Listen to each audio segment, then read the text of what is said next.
You don't know what's out there. That's why I would go.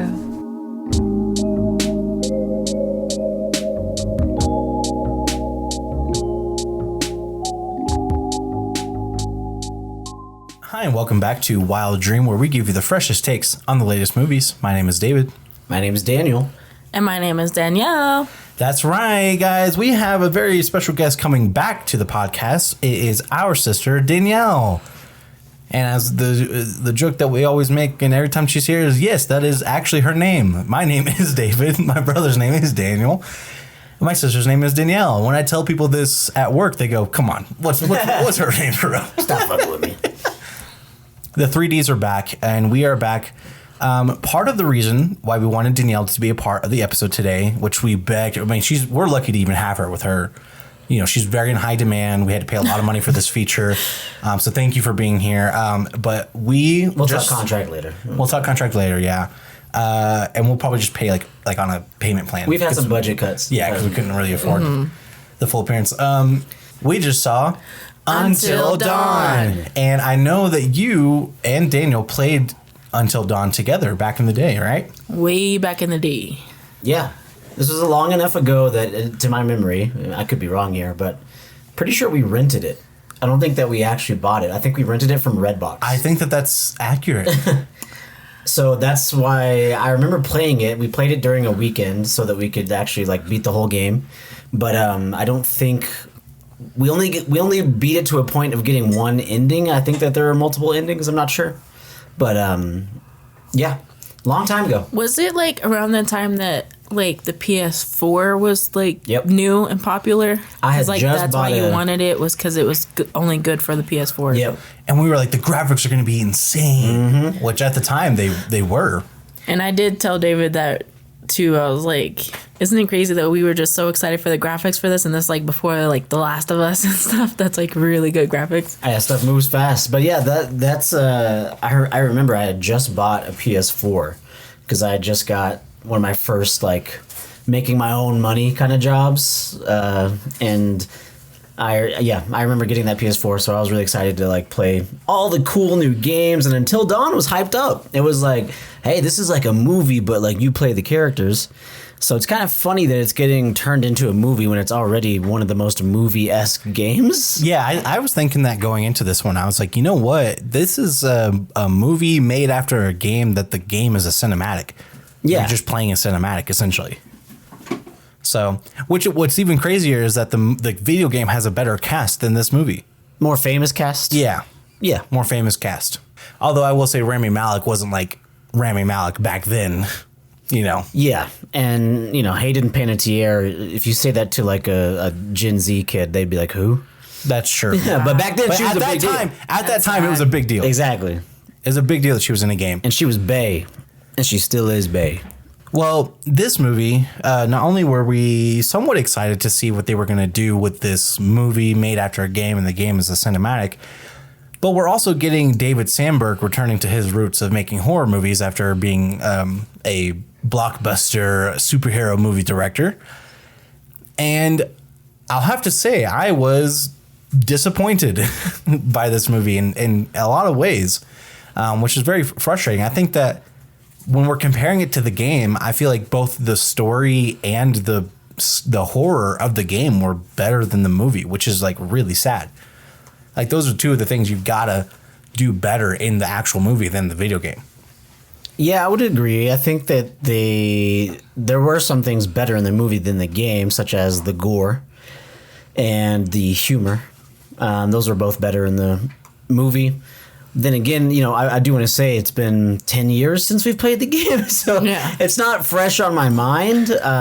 But I don't remember it having much humor in it, and I do remember it being this kind of, I don't know, like typical or like almost stereotypical to a point type of like, we're just 5 teenagers going to a cabin, you know, like, so the acting and the style of the characters and stuff in the movie, I was like, I think it's kind of supposed to be this way.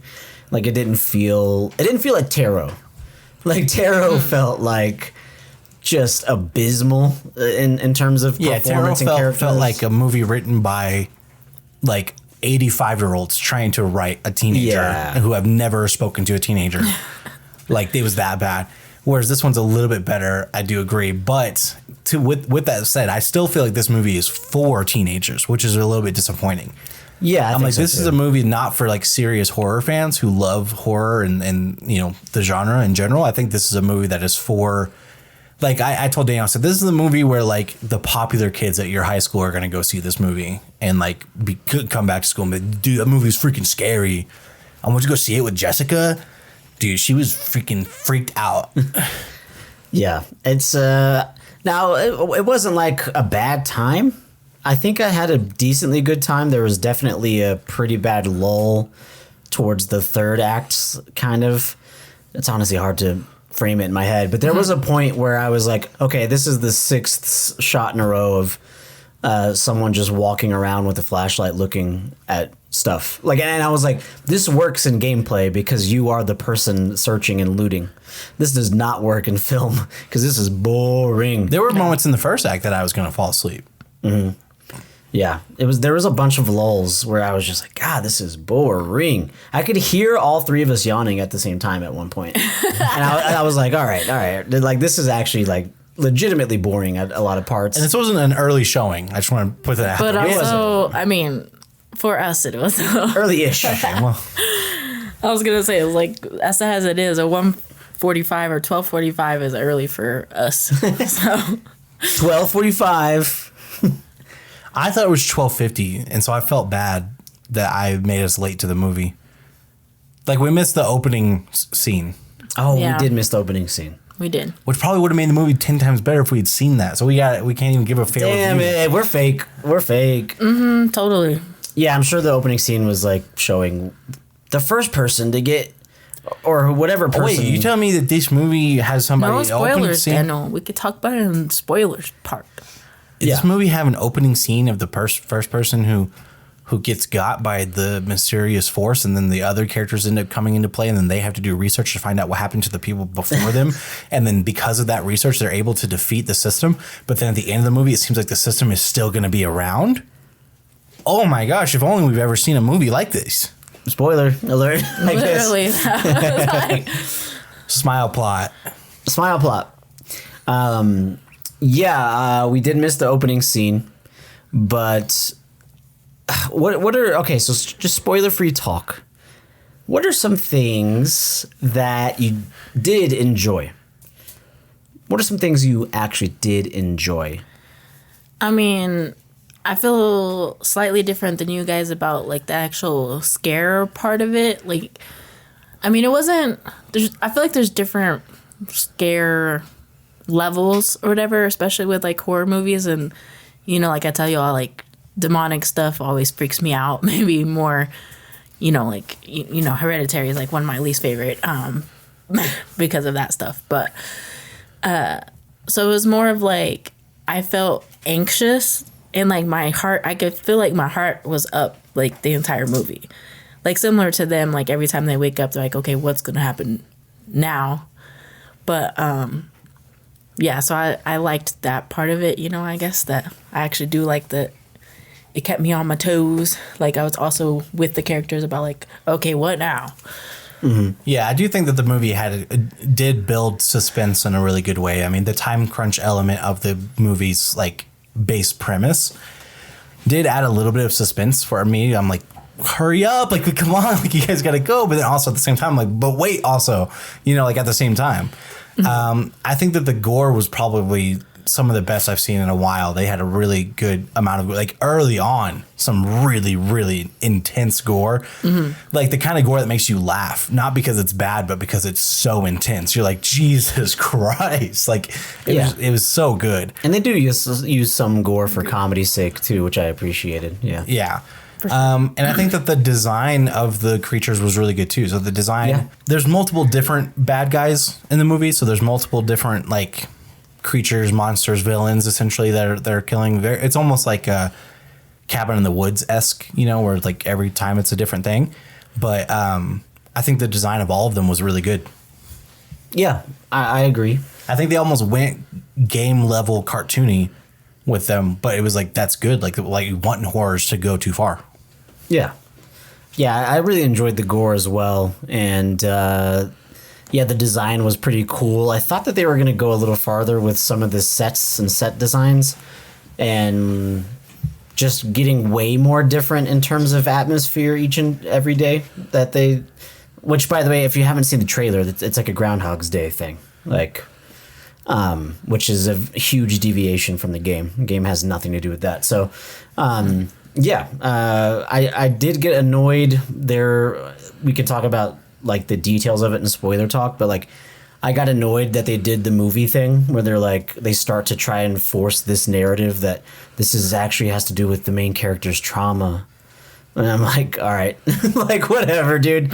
Like they kind of, dude, I hate the idea of this, like, hey, here's a horror movie about 4 people, but there's one of them is the main character. yeah. Cause I'm like, well, why can't we care about all of them? Why can't we just like want the group to survive? Because it got to a point where I was like, as long as the main girl survives, I'm fine, I guess. Like, it's just let the final girl be the final girl. Yeah. I see what you mean. Yeah, that was annoying that they kind of forced that narrative. I was like, man, just, hey, there's a boogeyman and it's coming to get you. Yeah. Oh, wait, what? It's like, yeah, it's a boogeyman. It's fucking terrifying. It's under your bed. It's going to get your ass. Not, wait a minute, the boogeyman is actually a representation for my grief. No. Trauma. No. Stop. It's Every fucking horror movie Quit. is a fucking metaphor for grief. Every fucking horror movie is a metaphor for grief. Annoying. It drives me insane, dude. Yeah. I'm like, can we have one other meaning of a horror villain other than a metaphor for grief? Yeah, Like, come it's silly. on. And it's not like so lazy. It's not like crazy prevalent in this movie, but they do it for a bit. And funny enough, they introduce this motif through a dream sequence, which is even the cherry on top. But yeah, I that was kind of annoying, but it's funny because it does. I think that their plan is kind of working because I was like, man, I want to play the game now. You know what I mean? That's why they're doing this, right? Like, Yeah, that's why Sony makes a thing for the game so people go and play the game. Yeah, if I go to the PlayStation Store right now, do you think Until Dawn's on the front page? 100%. I personally struggled with the acting. I feel like the acting was not great. Because, I mean, I just texted y'all in the group about finally, after, like, David gets mad at me about finally months after your podcast, watching Heretic and Companion back to back, which both had really good acting in both movies. So then it was like hard Same to girl. And the same girl. come to this one, and then it was like, I told Danielle that. She went, is it? I was like, yeah. It's the... Oh, Sophie Thatcher. Yeah. well, they did good about making her look completely different in both. Okay. Anyways. Yeah, I would agree to a certain extent. Yeah, that the acting was bad. I think that's why I was struggling. I was like, are they kind of intentionally being like, come on, Brett, get serious, like that? Well, like, my thing was, it wasn't even the acting; it was the script. Like although some people were better than others too. the exposition was absolutely horrific in this movie. Like horrific. Like even to the point of like the smallest of details had to be like, well, of course that's like that because 3 years ago my brother was in a car accident and that's the reason why I have a trauma about cars. Like every little detail in the entire movie had to be explained to us through dialogue. Like everybody's backstory, everybody's like character. Like I'm just like, it was like, and especially like opening scenes of the movie were so like post title card, pre getting to the destination, like pre inciting incident, were all like so, like just scene after scene after scene of the worst exposition you've ever seen. Like the most stereotypical bad exposition. Yeah, and there was a lot of what are we, some kind of Suicide Squad or something? Oh yeah, in this movie, there quite literally was a "What are we, some kind of Suicide Squad" line in this movie. Yeah, there was. We'll make fun but yeah, of. it's just like that repeated thing that, someone. I'm not even going to use this movie as an example, but it's like, oh, someone gets chopped by an axe, and they're like, whoa, did that dude just get chopped by an axe? And it's like, yes. Like that. It's like, stop saying, there was a lot of that in this movie. About 10 times in the movie, something appears that wasn't there before, and someone has to say out loud, that wasn't there before. Dude, thank you for mentioning that, because that line pissed me off. That wasn't there before. Yeah, we're watching this movie too, bud. But that's what, because at the very, like, we're talking like in close to the end of the movie, like 10 minutes left in the movie.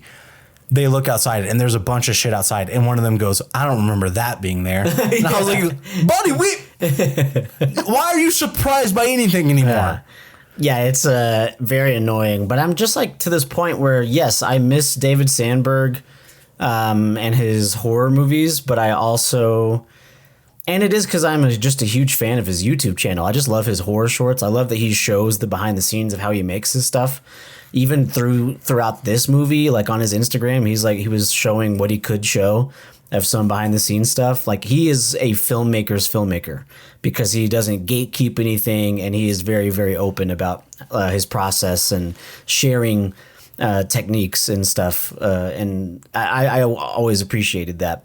And I love that his wife is in like all of his. She was in this as well, and I think that's really cool. I think it's sweet that she's always in his projects. But we were trepidatious about this when we understood this is not only is it a big. I went straight to Trump. Very large. It's very big. One of the biggest anyone's ever seen, actually. But it's a studio movie. It is a what do you call this? Like a licensed what is it called? Intellectual property adaptation is what it really is. Yeah, it's like it's an already made, already owned property. So it's not an original script or an original, that maybe he thought of. So no, it's just him doing some. Oh, it's funny. We talked on Shazam too. I was like, man, I really hope that he returns to horror, and then he goes and does a commercial horror film. What Shazam was. Yeah. It's a comic book. We're doing the comic book, but as a movie. Yeah, this is a game, but we're doing the game as a movie. Like, Lights Out was an original script, and it's like, it was exciting, the potential of Lights that. Out also follows the Smile Plot. But yeah, it's like, I just want him to return to something a little more original than just like already owned properties and stuff. But wasn't Lights Out also like, I feel like I saw a lot of short, like way before the Lights Out thing. That's what made him a filmmaker, essentially. Yeah. Is that short just blowing up, and then he obviously getting greenlit for an actual feature length of the same thing.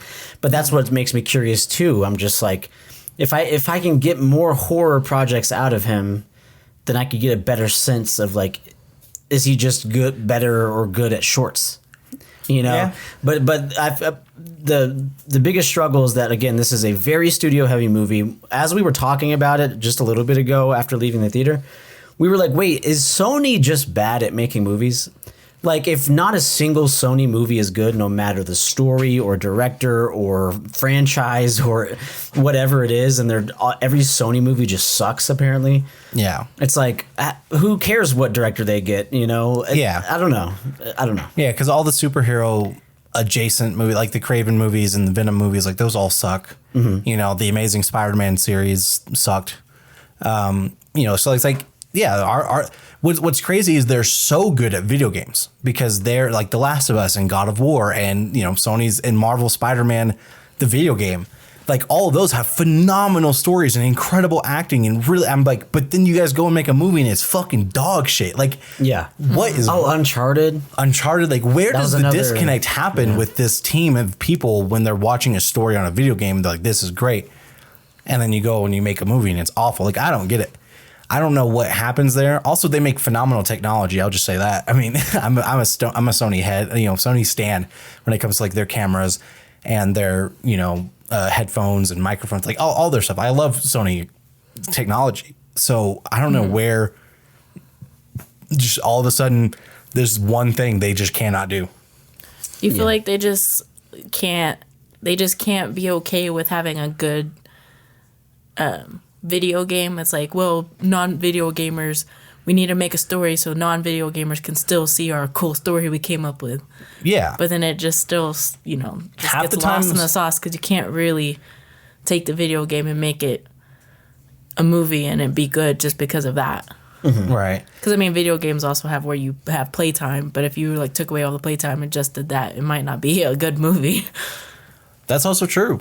You never know. Like, is the story as good if you're taking out the playing aspect of the game?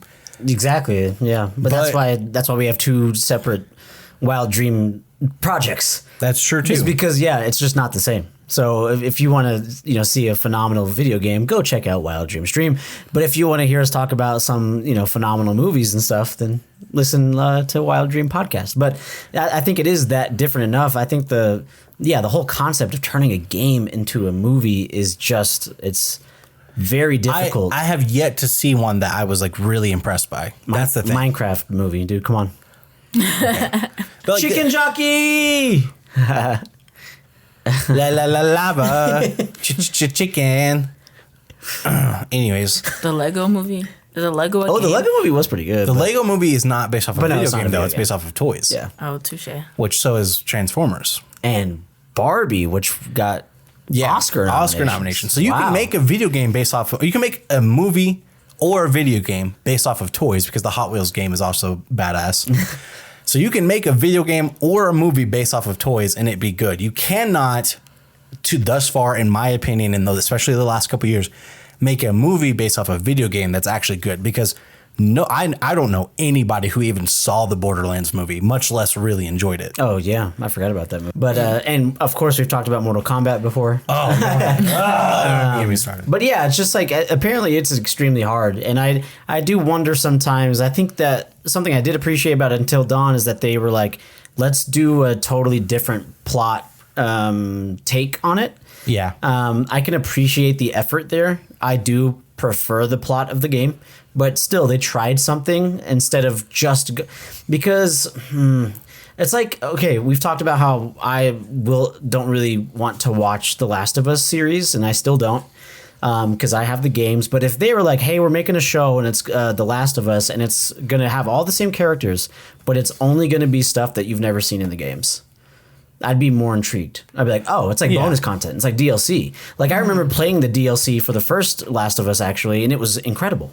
Yeah. And I didn't even think I would get much out of it, but I was like, golly, a brand new story, and it was about Ellie and meeting like one of her first like loves, and it was like, this is so cool. This is like, what a nice little contained story. You could do that for a miniseries or a movie or what have you, But I don't know. I don't know how you do it. But I guess I'm just like kind of defending my guy David, because I think he was put in a tough spot by this, and I'm sure that I'm not blaming him. Right, like we can easily blame Sony for this, the same way that I blame Warner Brothers for all of their shitty remakes. Yeah. But even with that said, there is some stuff that I do want to talk about of like maybe this is David. David Sandberg's fault. David Sandberg's fault or whatever, and this has got to be better. So we can talk about it. Do you have any spoiler-free talk? Any more spoiler-free talk?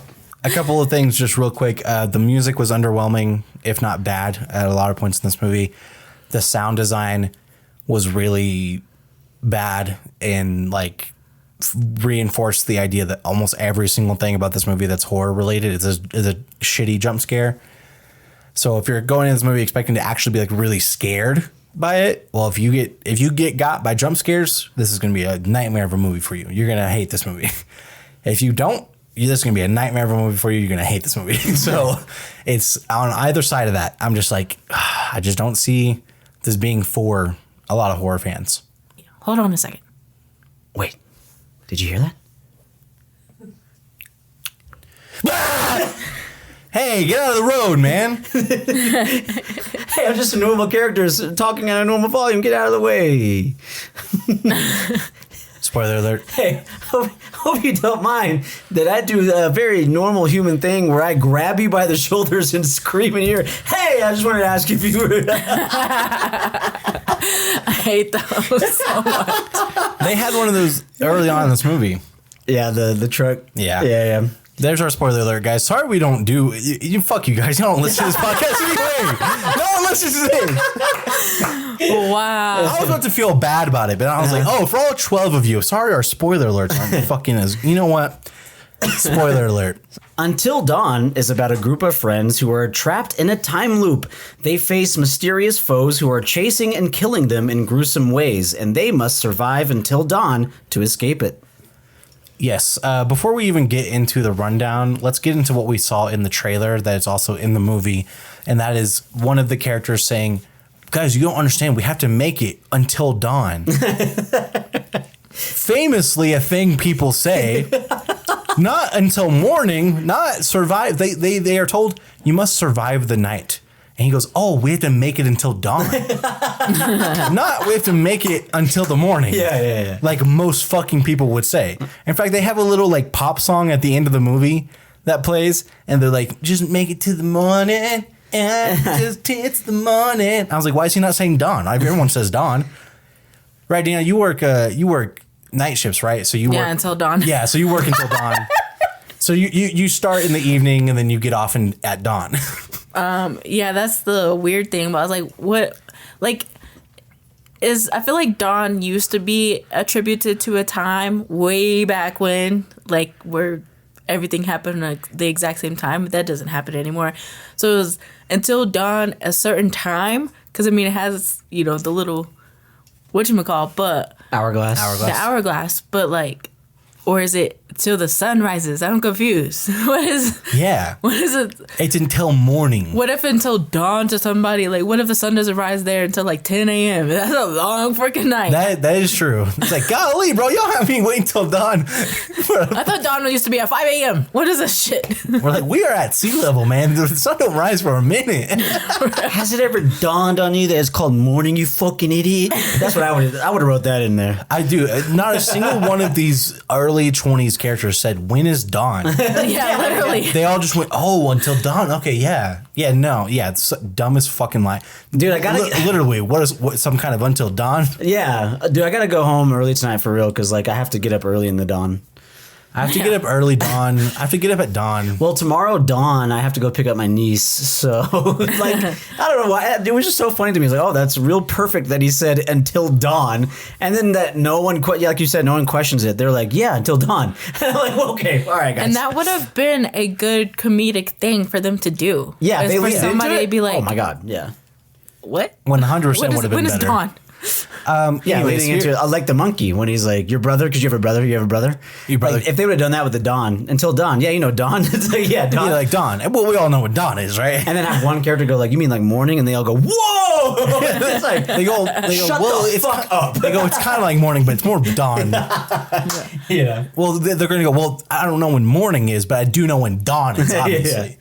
Yeah. How So do y'all manage to be writers on something? I'm saying this was literally like that was such a studio. Like the studio said, you got to have to name the movie in there. Yeah, I know. Or somewhere. Anyways, here is the rundown.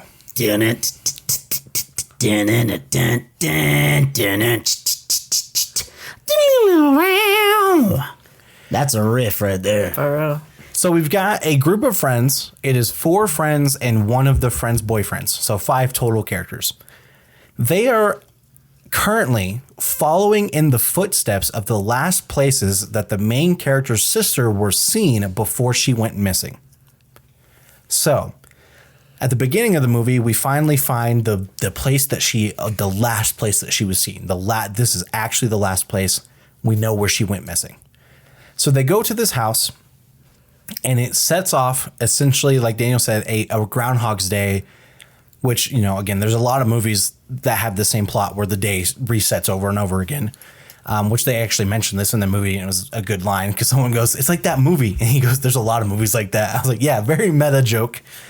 And what they are expected to do is they either survive the entire night until dawn. Famously. Oh, I get it now. Or if they don't survive for multiple nights in a row or for an extended period of time, then they will slowly transform into horrible creatures called the Wendigo, which exist in the video game as well. The Wendigo are a creature that's basically a mixture between a vampire and a zombie, where they're zombies that eat human flesh. So they have to survive, but they can't just keep trying over and over again, right? So they add some stakes in here. So the characters keep trying, and eventually they realize that there's a guy, Dr. Hall, who is also in the video game. And Dr. Hall, who's played by the same guy from the video game, fun fact, is setting all this up, to force them to do all this stuff. And all the creatures and the Wendigos that they've been being chased by are previous people who, came to this same like hotel or whatever in this town that was completely sunken underground after a mining accident. So very similar to the game as well. After they don't survive for several nights in a row, they start to lose their memory, and they're like, okay, we for real got to get out of here, or like we're actually turning into whatever these creatures are. They have a video on their phone showing that one of the friends followed the doctor through this tunnel underground. So then they finally go underground for the first time. They find the place where it's being the whole place is being controlled. The doctor tells them one person has to die, or else none of you guys are gonna make it. And she goes, well, this time it's gonna be you. And then he dies. She kills him. And then she escapes. Everybody escapes. And then dawn comes, and they're like, "Oh, we did it. We made it until dawn. We made it until dawn." And then that's the end of the movie. So it's a very simple plot, right? And it sets itself up for a lot of horror because you can do different creatures every night. So like on the first night, it's just a masked murderer, just your typical slasher villain, right? Yeah. And then the second night, it's a witch, and then the Wendigos start to come into play. That's about as far as it goes in terms of differences of creatures that hunt them. I was like, this is kind of lame. They built it up like it was going to be a lot more extensive and a lot more variety, especially like in the scene in the upstairs part of the witch's house where it's a baby doll room with a bunch of creepy little baby dolls. I'm like, oh, that's a pretty like cool horror element, the doll thing. And I'm like, oh, I wonder if the next night, they even include like sort of a clown. It's like, okay, clowns are a big horror element. And it's like, okay, the next one will be zombies. The next one will be ghosts. The next one will be, and vampires. But no. So ghouls, oh my. I thought it was going to be like Cabin in the Woods, where it was going to be different types of villains every single time. But no, it was just those three things. Which I know in the video game, that's about as far as they go. The cleanup guy, almost. Like at first he was like the one that killed them initially, but then if he became more of like the cleanup guy, like if you're still alive close to the end, then I gotta kill ya. Yeah. Yeah. It ain't personal, kid. It's my job. She's exactly right. The slasher villain guy, it's just the guy who kills everybody who doesn't get killed by the new villain, Yeah. But yeah, so I think that when I say like the horror elements were not good in this movie, here's what I mean by this. Here's 95% of every scare in the movie. Pan left, pan right, pan back left, creature right in front of your face. Yep. They did that about 57 times in this movie. That was a good sound, though. This was... Hire me. I'm available. This was the most... the way that I would honestly describe it is it felt like a haunted house.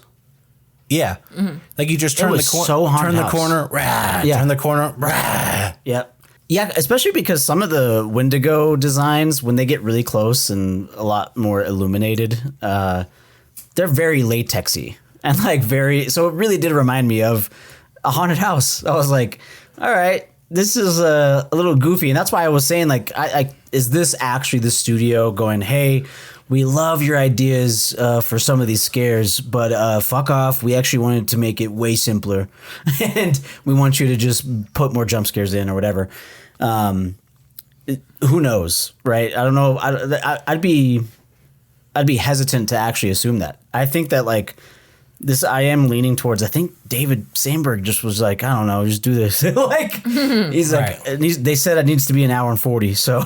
You know what I mean? Like, well, yeah, there were like even they do this thing, which I think is overused in horror movies, and at this point is just not scary anymore, is the person being thrown in the air by an invisible creature. Oh, yeah, we've complained about that every single time we see that. It's just funny. It's never scary. It is always funny.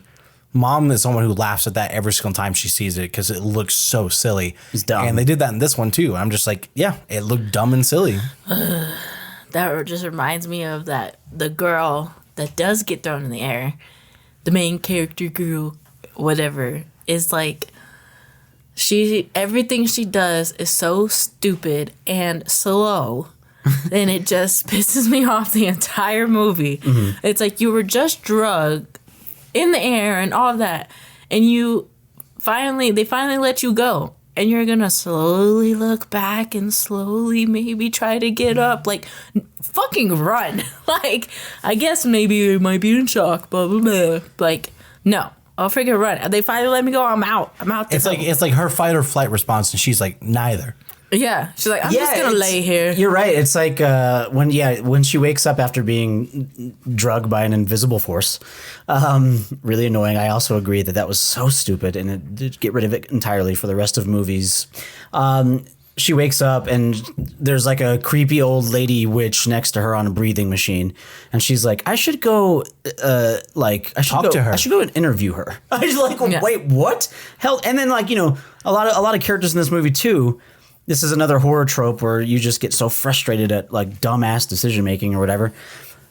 They do this thing where they're like, I'm gonna grab a knife and I'm gonna go kill this guy.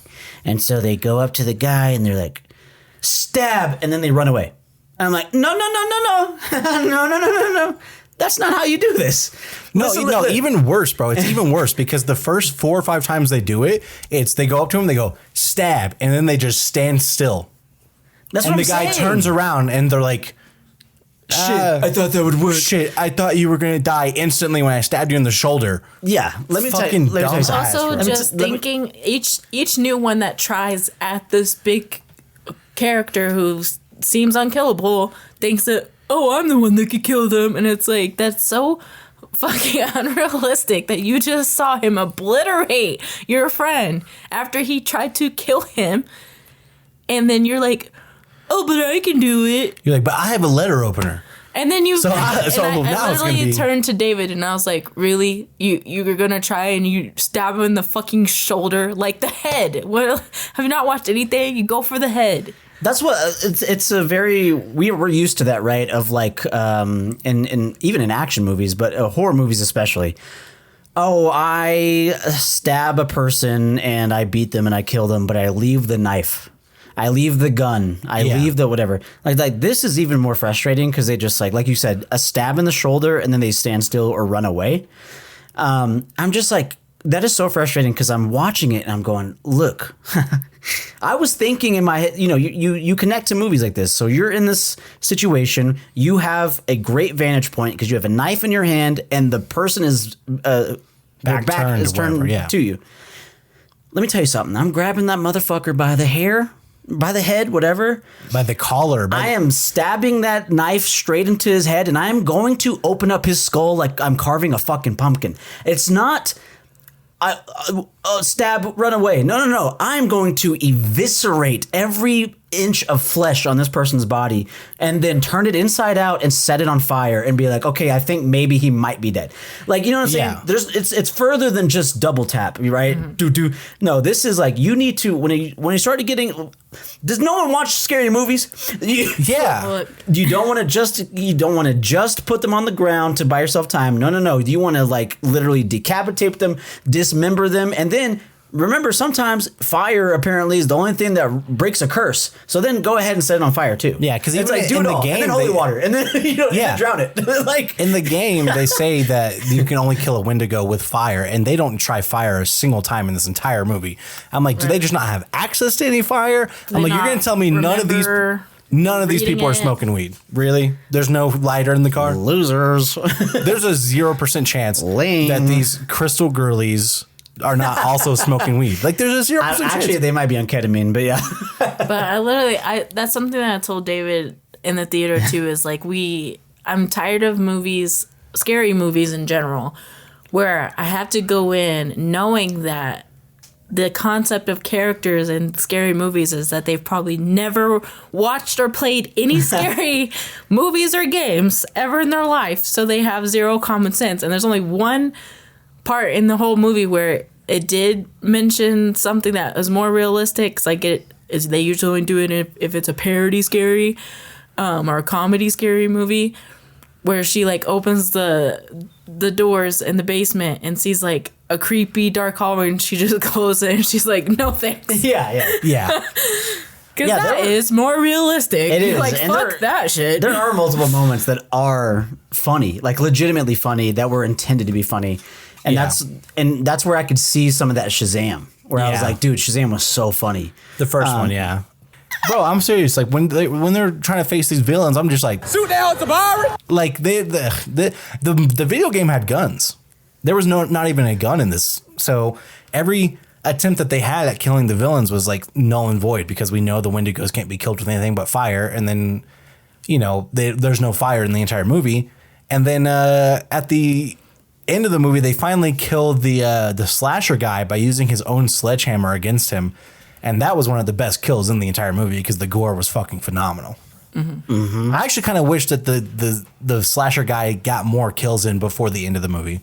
Because his kills were really badass. Yeah, he was very Jason-esque. Just big, strong-ass masked villain. Loved his mask design, by the way. Yeah. It was like a porcelain white mask, but it had gore in the mask. Like his mouth was all fucked up and gnarly and gory. It was cool. Yeah, like it got smashed in the teeth. Yeah, I loved it. Yeah, there was a kill that he had where he stabs one of the people in the eye.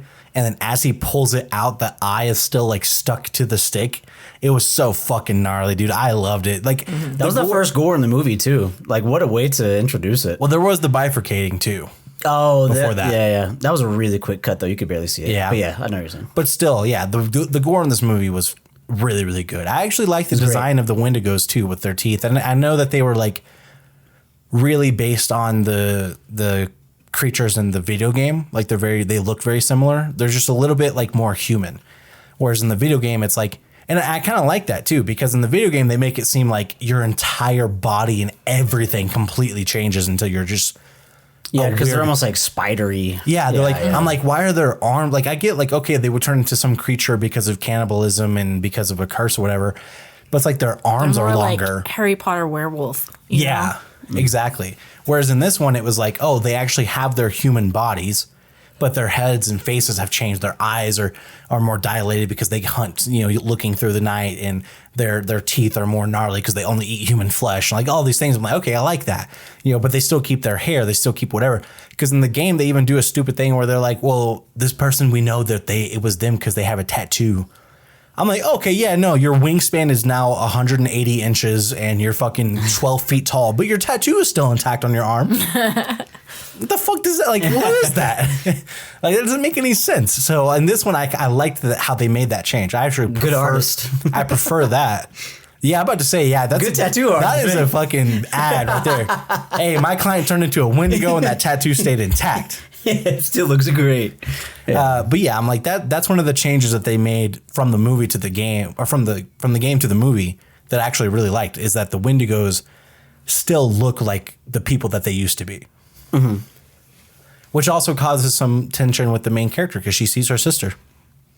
Yeah. Yes, which is when they start to force that thing of like, this is all about your grief. This is about your grief. Can you imagine if Donald Trump was a therapist? He's like, when you think about it, all your friends died because of you. It was actually your fault. Yeah, I was going to say the villain, but you're right. I like the idea of Donald Trump as your therapist. And how does that make you feel? Do you know? Yeah. Do you ever think that it's because you're fat? Have you ever thought that maybe it was Joe Biden who... I'd be depressed too if Joe Biden was my president. Well, quite frankly, it's the liberals. Yeah, I think the forced part of it is like they do this dream sequence, which you're right, we should mention like in a little more in detail. You were talking about how at the beginning of the movie, there's some really bad exposition. And it's like them sitting outside on a picnic table going like, hey... The girl in what is her? We gotta remember characters' names. What is her name? Clover is the main character's name. Clover. That's right. Thank you. They're like, yeah, Clover. God, hippies. I only know that because Dr. Hill says it like 10 times. He goes, Miss Clover. I'm like, Clover? It's Clover. And he's like, Clover. Listen, Clover. But yeah, like they're just like, hey, like, is this good for Clover, like to like go chasing after her dead sister that went missing up here? I don't know. I think that it'd be a good thing. Remember their mom, like, and then they started after their mom died. After their her mom sister died. ran away. Yeah. She's like, yeah, but she tried to kill herself twice. Yeah, She's like, yeah, but it's different now because now we're following in their footsteps and we're actually looking for her sister.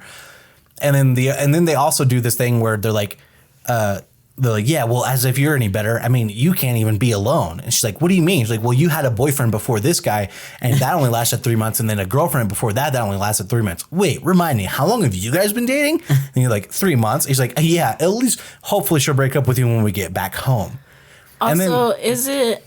I mean, I get there. Maybe we were trying to be more towards the storyline of the game about like how they came back a year later, but I'm like, it took you a year to go try and find your sister that went missing and stop contacting you. Like she was contacting you, and then she stopped contacting you, and then she was missing, and then like it took you a year to go try and retrace her steps. No offense, but if How you long guys would you and I went wait? missing, it would be a fucking year before I'm like, well, where was he last? And also that brings me to why David and Daniel, you two are the only ones that have not shared your freaking location. Okay? No, I think if y'all had been gone for 364 days, I'd be like, all right, they're really taking their time. But at 365 days, I'm like, they're missing. I need to go follow them. Yeah, it has to be 1 year from the day they went missing. Now, unless we missed it in the opening scene that we missed, at least they didn't do a 1 year later title screen. That's true. You know, so They just said it's been 1 year since you went. Yeah, they just told us through dialogue. No, but yeah, I wanted to mention that. There's one more piece of exposition in that okay. opening scene that I want to mention that was terrible. The flower child, they're all kind of flower child girls, but there is one of them who's extra like, I'm psychic. Oh, right? yeah. And the psychic girl has said that at every single stop, this entire trip, they have decided to hold hands and try and do a psychic reading of the place, right? So they've been on a road trip where they have stopped. Let's say they've stopped 5 times. Let's say it's only been 5 times. Every single time they have stopped and hold hands. But when they do it this time, she explains to them what they're doing.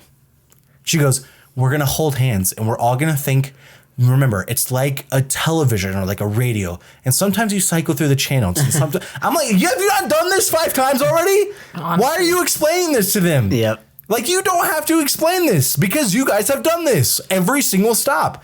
Now, if we say this is the 10th, 15th, 20th stop, now it feels even extra fucking stupid that you're explaining to them how to do this little fucking summoning circle bullshit. Also, I think people understand more like psychic readings and people, mediums, and you know, people with psychic abilities like in movies and TV and just also in the actual world. So like, I agree. Like, you didn't even need to explain. You literally could just be like, I really feel like we should do it, and then just do it, and we would have understood without you having to do any of that.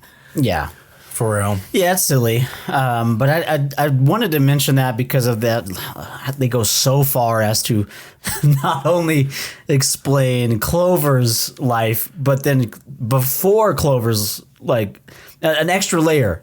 It's not just Clover lost her sister. It was like, and remember their mom, and they start talking about their, like, whatever. Because in the dream sequence, we see that Dream sequence. hey, that dream sequence. Hey, Dream sequence. That dream sequence. we can see that her and hers, and it's more like a memory too that's been like part of, you know, altered by this dream. But she's like, her sister's moving to New York, and Clover is like, but I want to stay here, and you're just running away from your problems or whatever. And her sister's like, I'm not running away, I'm running towards something. I'd much rather run towards something than be stuck here being turning into someone that I would hate. Okay, got it. We were told earlier by one of the characters, you can't win by sitting still. Same way that in that sequence, she's sitting still, staying home. Then she says, you're going to turn into someone that you hate, the way that you turn into a Wendigo. If you Stay in this house still. stay in this thing. I was like, all right, are you telling me this is going to be a whole thing about grief and moving on? I'm so out. And for that reason, I'm out. And for those reasons, I'm going to have to let you go as a client. You know, listen, Night Swim was a terrible movie. Okay. Yeah. Well, I know we didn't do a review of Night Swim on here. We talked about it in our January recap. At least in Night Swim, the thing that the, you know, devil or whatever was a metaphor for was like a midlife crisis and like, you know, wanting to change and be better because you can't do what you used to be able to do because of aging or whatever. At least it was that. I was like, that's the only movie with the Smile plot that we've seen that is not just a fucking metaphor for grief. I'm like, even Smile is a metaphor for grief. Even Smile. I'm just like, I can't fucking take it anymore, man. There are other things that people can deal with. There are other mental anguishes that people can deal with. There are other life events that people can deal with other than fucking grief over someone that they've lost. Can we please make a horror movie that is about literally anything else? Like, even like when you think of like some of our favorite horror movies ever, that I'm just like, there's so much more. I'm looking at some of them right now.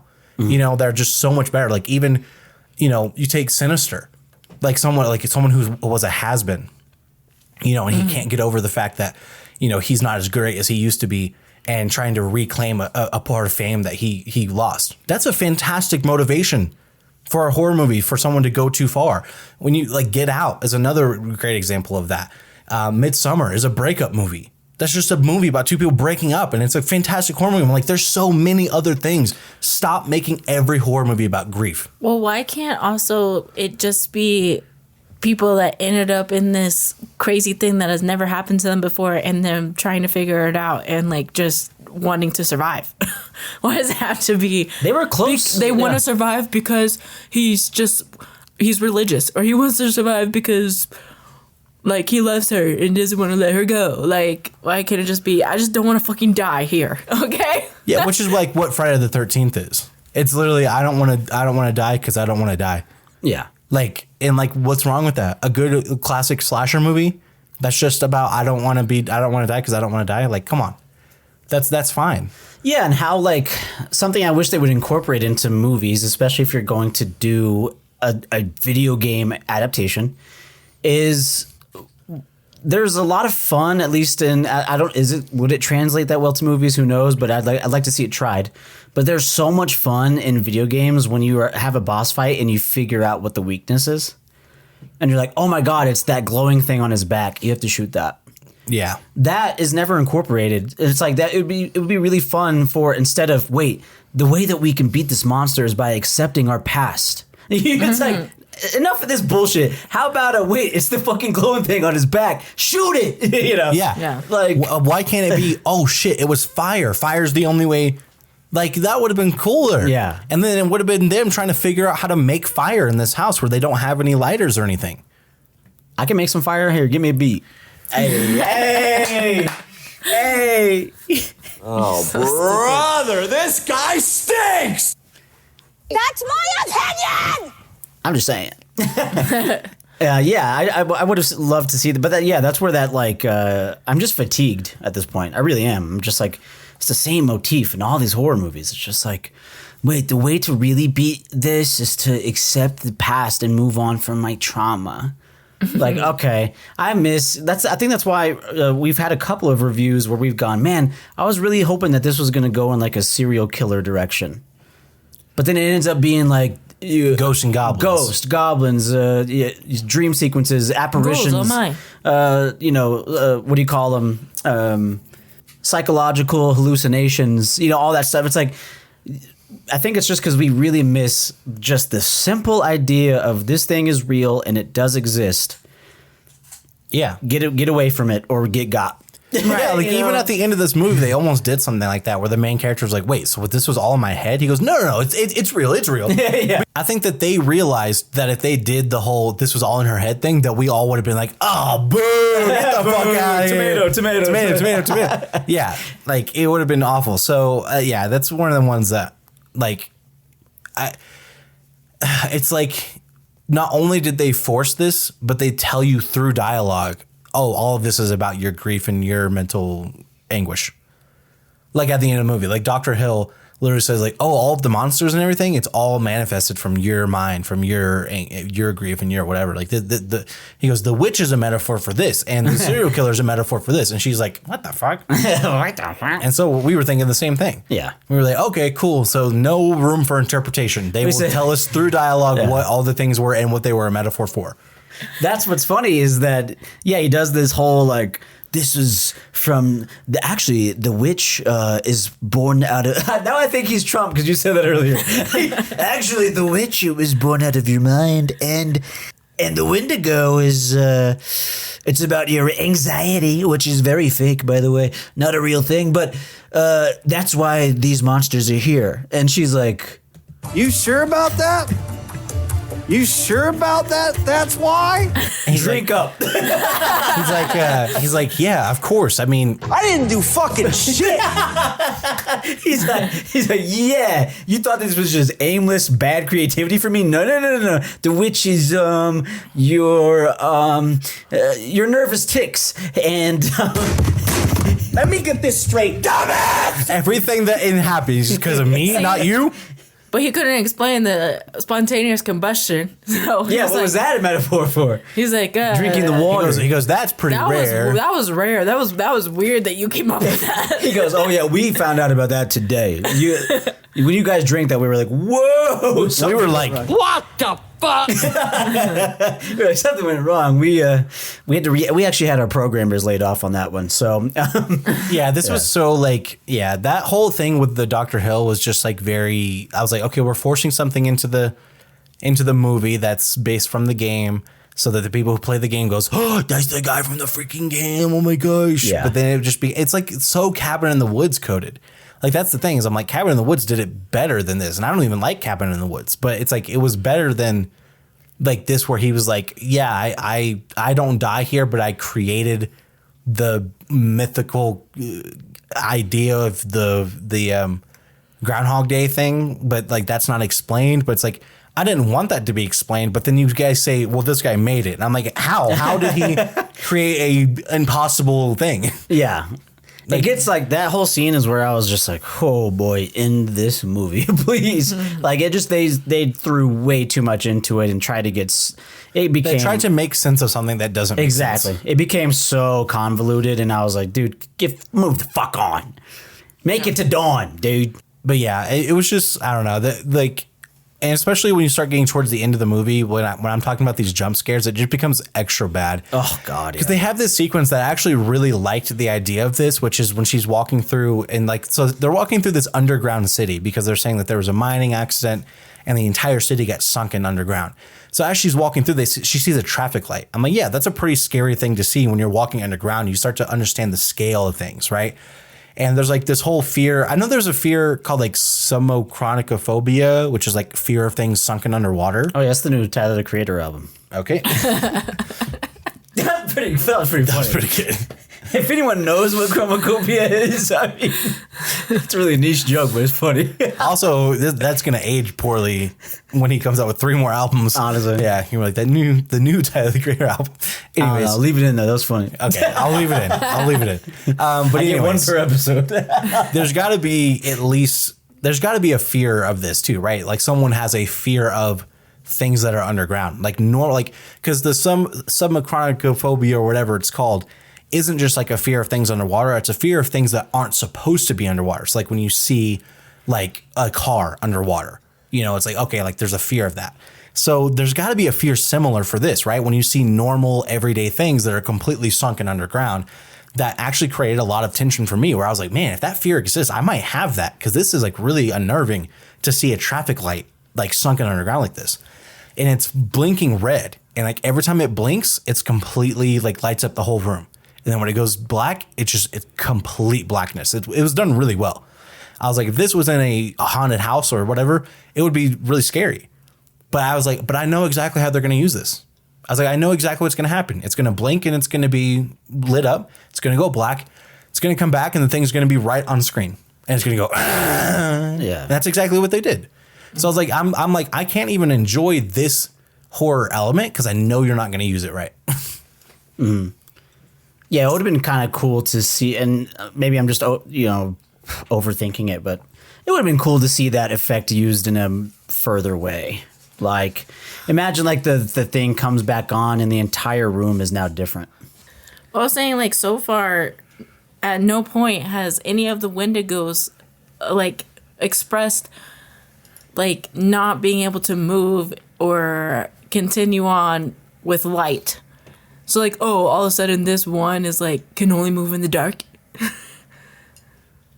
Oh, I see what you're for saying. the sake of the Because it's scare. like, because it's like, oh, he's gonna just stop hunting her because there's a red light. Yeah, and then Like, once it goes dark, it's like, Oh, you know what? Actually, back on. I think it plays into his like lack of childhood that he had, Oh and so my God. he just really loves playing red light, green light. oh my God, it's a repressed memory. It's a repressed. Yeah, I didn't even think about that. Danielle. You're so Wow. smart.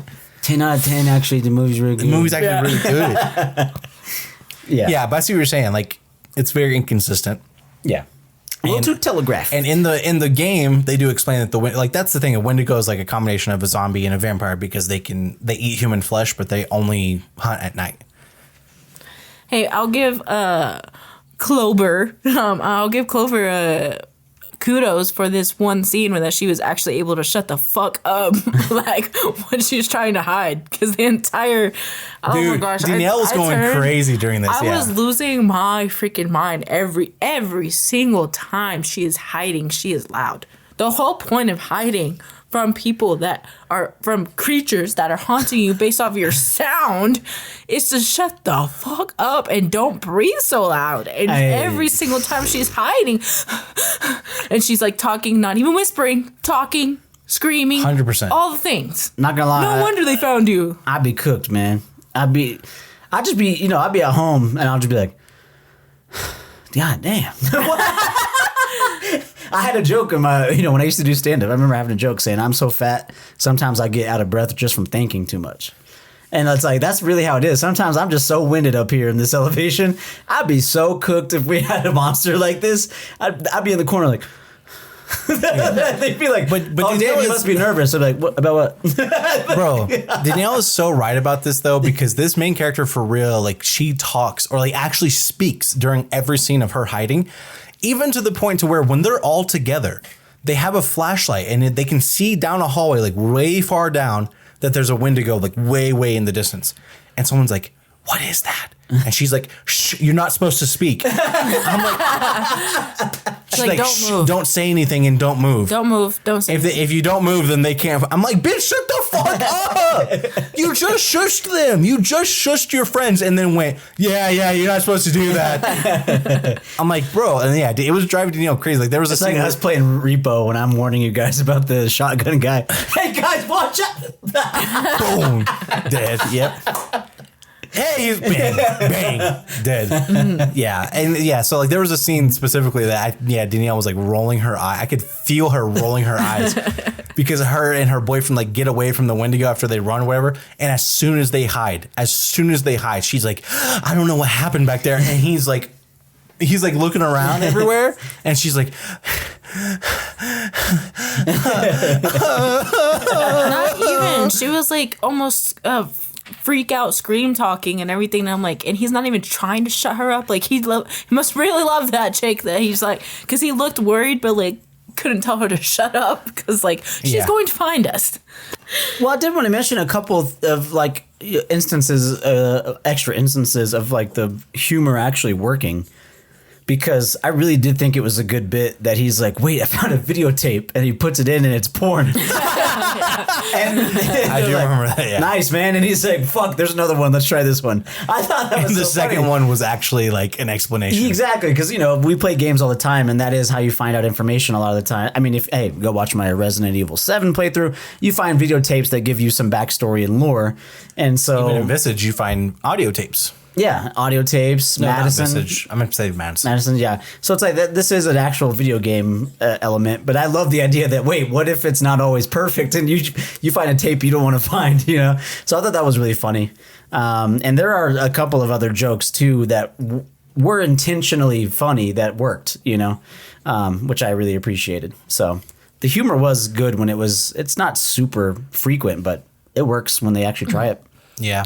But then I- not long after that is another stupid freaking scene that annoyed the crap out of me. Is like the little psychic girl, and she does her little finger thing, and then she just points down at the desk, and then she opens the desk, and she just automatically knows it's the map that she was pointing at.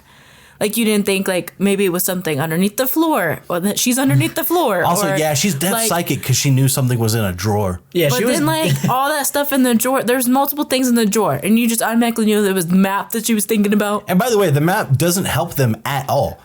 Exactly. So she's not very psychic. Dora the Explorer ass power. Yes, I love the idea that she was there alone earlier and saw the map and was like, "Oh, I'm gonna do something cool." Right. She was like, "Oh, there's a map in here. Okay, when I'm with him later, I'm gonna pretend that I did this because of my psychic ability." Right. You know, That's literally the plot of Psych. Another joke that I actually liked was when they get to this like hotel thing. They have been driving through this really, really intense rain for a long time, and when they get to the hotel, they see that behind them is when the rain starts, and then there's absolutely no rain after that. And so it's just like this wall of rain. And this guy goes, "There's a name for that." And then eventually he goes, "Water wall. That's it." And the guy's like, "You just made that shit up." He's like, no, I swear it's called a water wall, like the song. yeah. I was like, that's a good joke. How's it going? It's like the song. That was funny. I like to Water wall. I liked the idea of it more than the actual execution. But when there's a point in the movie when they go, "How many days has it been?" and they all start theorizing, and then the boyfriend is like, "Wait a minute." Because his character's been filming like everything throughout the movie. He's like, "I might have like videos of this." And then they start going through all these videos of all these scenes and different nights that we have not seen in the movie. And it was such a cool idea to do a bunch of shorts in a row. Yeah. To do a bunch of little shorts in a row. Now, it wasn't Very VHS-esque. Yeah, it was very, especially with the little glitches and stuff. But I was like, oh, cool. That's a cool idea in general, but it's also a cool way to just film a bunch of different shorts with different types of horror.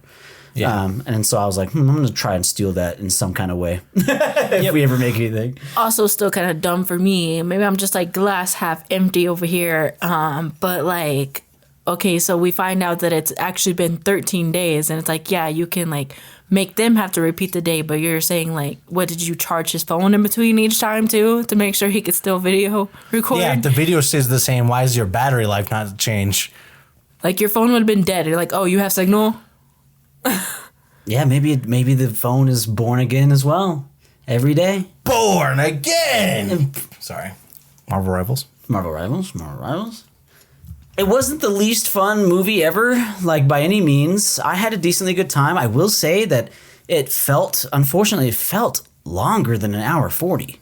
Yeah. There was that point, I'm telling you, there was that point just like 2/3 into the movie where I was like, God damn, this is dragging, and not in this iconic RuPaul way.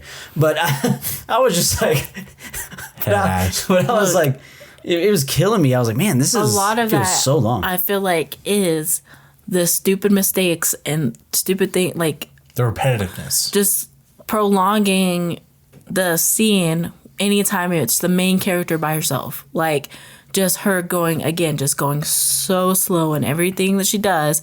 And even when she does go down the hallway, it's like, oh, she trips on the freaking rock. Oh, like, how many she didn't need to trip on the rock. Thank you for mentioning that. How many characters tripped while running in this movie? Because I think all of them at one point tripped while running. And that's another cliche that I'm like, you know what? That's a cliche, and I don't know if I've noticed it as much, but goddamn, anytime a character is like, I need to run in the woods, they will trip.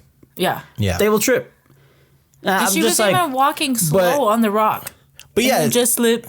She slips and falls onto the ground and then acts like she fell from the fucking second story of a like she's like she takes so and long then takes to get like up. 4 minutes to get up. I'm like, you fell a foot. Like maybe a foot down. Also, your adrenaline would be going crazy. You would not be like, oh, I'm out for the count. Yeah. Also, this might be insensitive, but like, why is it every time she's like, no, we just need to restart. She's just like, you have to kill me. Like, didn't you already try 3 times to kill yourself? Like, just fucking She's like, you're so down to kill yourself IRL, but when you can actually kill yourself and come back, all of a sudden it's a problem. Literally just slice your own throat, you bitch. Like, you're gonna make this guy who's in love with you freaking. Yeah, the trauma you're giving him because Literally. you're like, you have to slit my You throat. have to be the one. And then she's like, and then kill yourself, I guess. Right. Like Then you you're on your won't kill own. him? You won't kill him one time?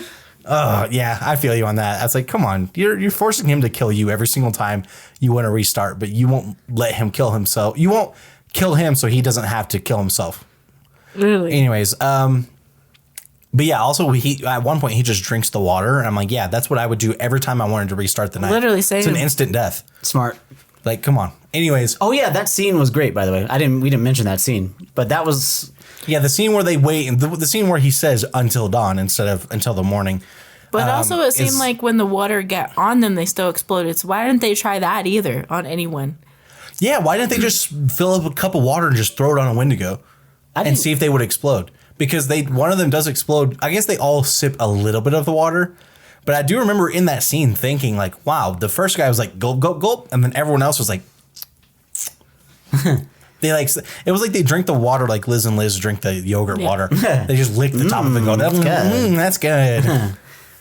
They like just put it to their lips and then stopped. I was like, I get it, continuity errors and all, but like none of them drink any water. Yeah, but that scene was awesome because you have night after night of like being stalked by this, and then one of the days they're just like, all right, let's get it together and let's figure out what's going on. And as they're trying to plot for this next, they're building it up like, okay, we're gonna figure out the night for real this time. They start drinking water that is coming out of a faucet that has not been working the entire time that they've been here. And he's like kind of coughing. And then eventually he's just like, bang, he explodes into fucking gore. Oh, shit. Here we go again. They can't survive for nothing, man. It was so awesome. I loved that scene so much, especially because then everyone else started doing it. And it was like the whole theater loved it. Like We were all laughing. Yeah. Yeah, everyone was just like, dude, this is awesome. That's when they were using like gore to the, for full comedy effect, sake. yeah. Yeah, it was great. Awesome scene. Very unexpected too. It was just so, where did this come from? That was sick. Yeah. Yeah. I think all in all, this movie had a lot of flaws in it, and it was too commercial of a horror movie. I wouldn't recommend going to go check this one out in theaters necessarily, but if it comes out on streaming, it might be a good little, friend's night. I wouldn't wait for the horror spooky season to watch it. That's for sure. Yeah. This is a very summertime horror movie, through and through. My favorite part of this movie was the death of the big scary slasher guy, because when they smashed his head with the hammer, it was some of the best gore in the entire movie, and it finally felt like, okay, finally the characters understand, because they got him down. They had beat him, and he finally fell, and it was like, okay, don't let this be all you do. Yeah. And they were like, okay, let's actually take this sledgehammer, smash his fucking skull like a grape. And I was like, okay, I was happy with the actions of the characters, and I was happy with the visual of the gore. I thought it was the best gore in the movie.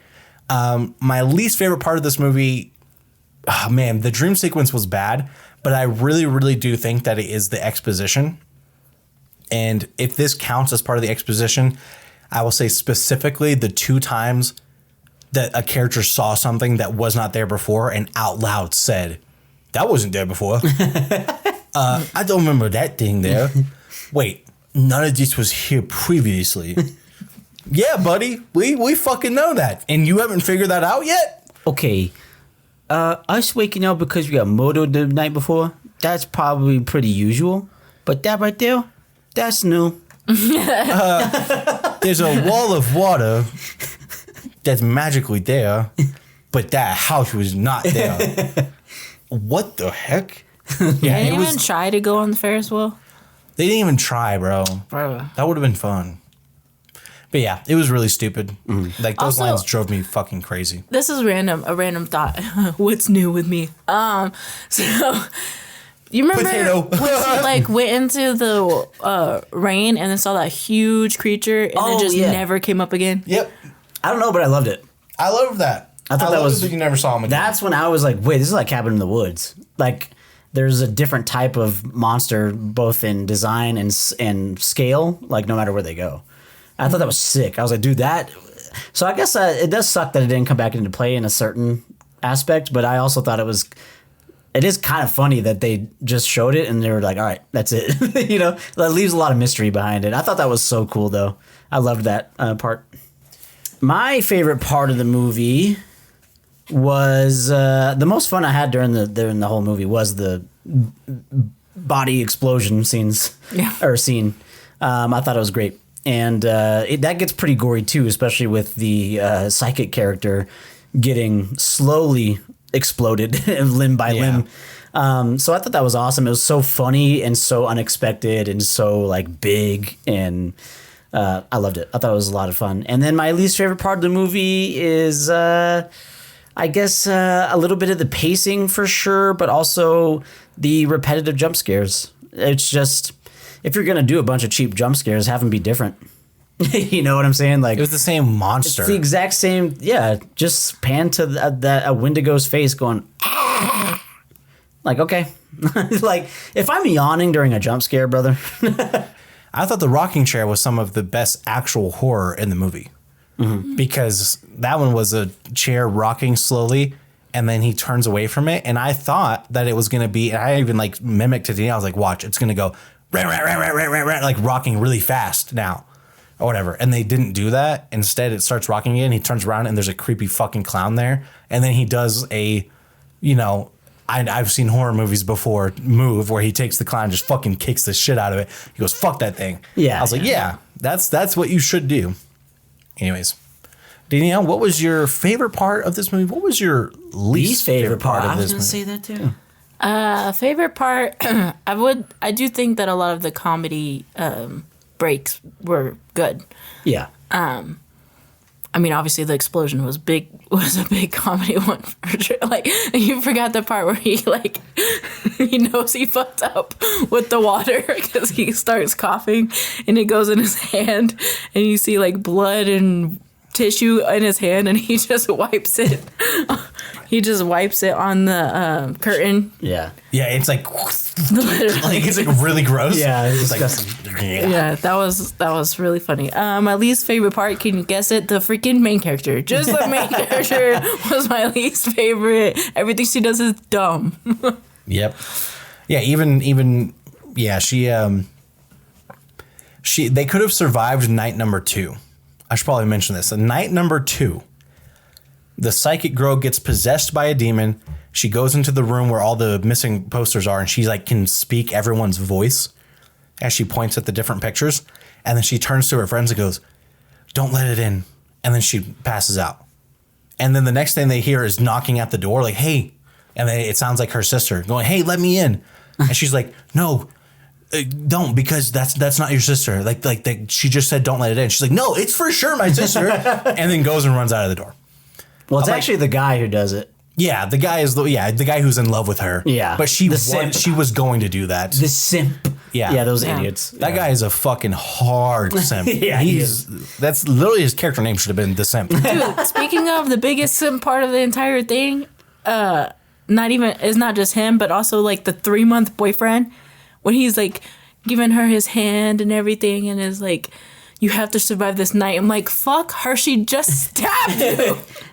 She literally just tried to kill you. She impaled you with a pickaxe, bro. For real. And you're like, "Oh, give me your hand." Like, Yeah. you have to survive There's some this real night. simps in this movie. Now think about it. You guys got it. After 3 months, bro, fuck that bitch and all her friends.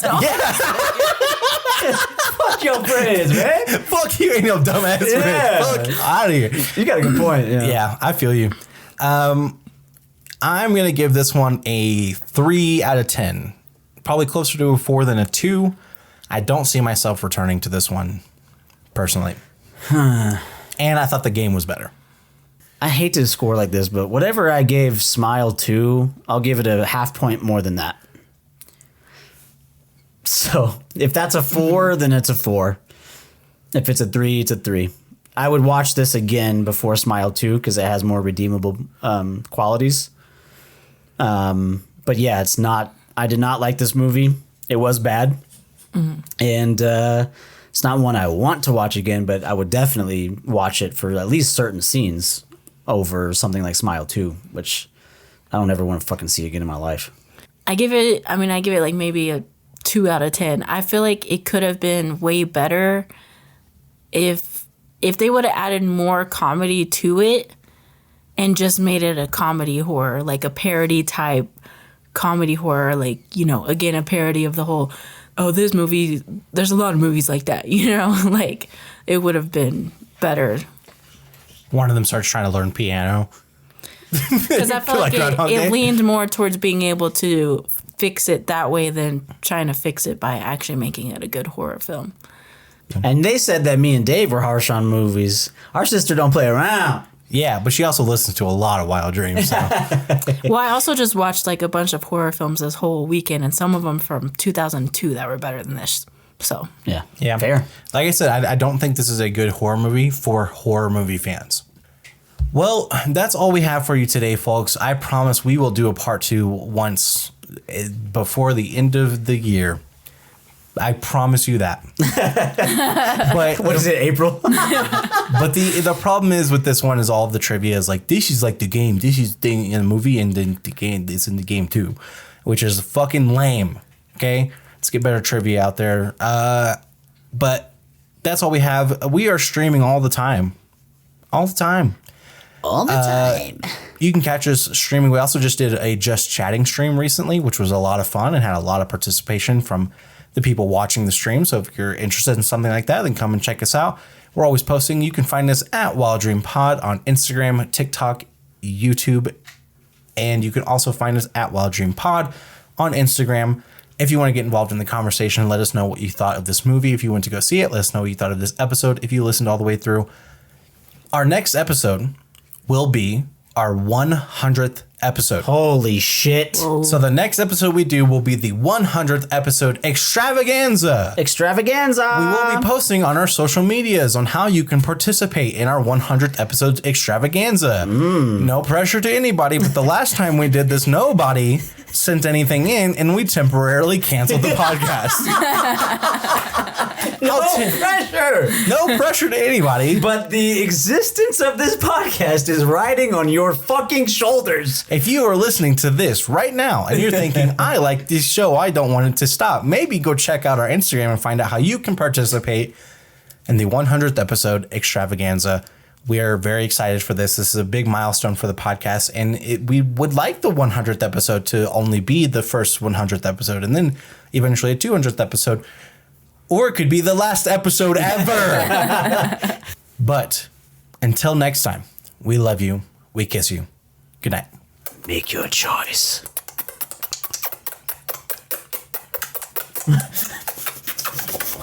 I hate that.